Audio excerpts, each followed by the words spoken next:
Hello.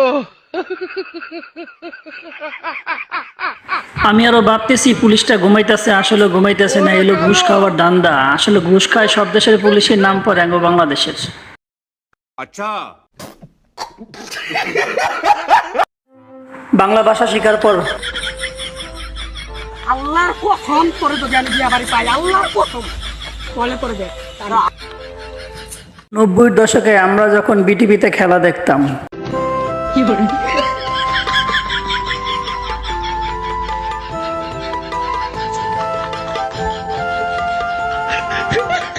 ओह यार यार ये कितनी औसम है यार। 25 বছর সিঙ্গেল থাকার পর বন্ধু যখন প্রথম বাসর ঘরে ঢোকে,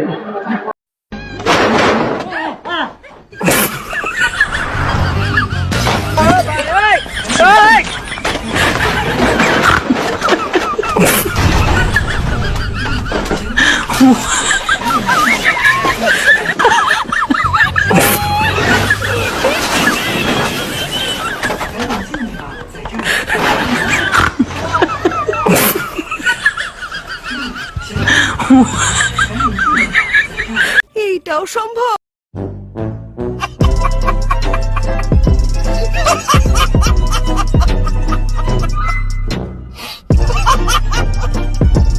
ভাবির দোকানে দুধ চার জন্য যেন পাগল এলাকার দেবর ননদেরা। ভাবির চা ভাবির হাতের। ভাবি দুধের চা মানে অতুলনীয়। যেমন নাম চায়ের দোকানের, সেরকম চায়ের স্বাদটা ঠিক একই রকম। সবার মুখে আমি কেন জানি চা আসলে শুনি ভাবির চা খেতে হবে, ভাবির চা খেতে যাব। তো আমিও ভাবতাম যে এমন কি আছে ভাবির চার মধ্যে যে আমরা আসলে কেন খাই। ভাবির দুধের চার জন্য দেবররা যে এতটা পাগল হবে ভাবি হয়তো নিজেও ভাবতে পারেনি। ছেলেরা যদি 4টা বিয়ে করতে পারে তাহলে মেয়েদেরও 4টা কেন, মেয়েরা আরো বেশি করবে, কারণ মেয়েদের এনার্জি অলওয়েজ বেশি থাকে। 4-5টা না, তুমি 10টা করো, তবে জুত মতো একটা পড়লেই তোমার পানির টাঙ্গে ফাইটা যাইব।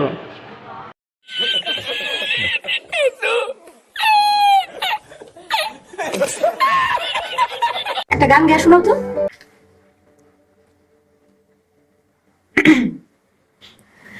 তোরে দেখলে মনে হয় জুতা খুইলা মোজা দিয়া তোরে পিটায়।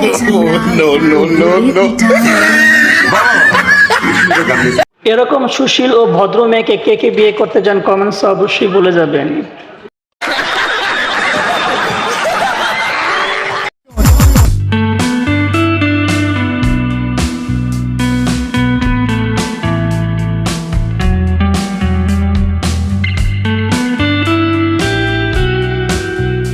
খিদা লাগে গেছে, বাসরে তো খিদা। আমি বলুম না, আমার শরম করে।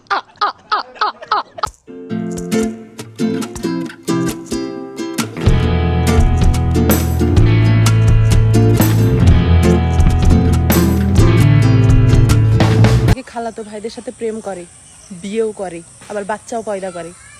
এই যে আমার খালাতো ভাই কাঁদছে বলে খালা বললে পুরো গ্রাম ঘুরে নিয়ে আসতে।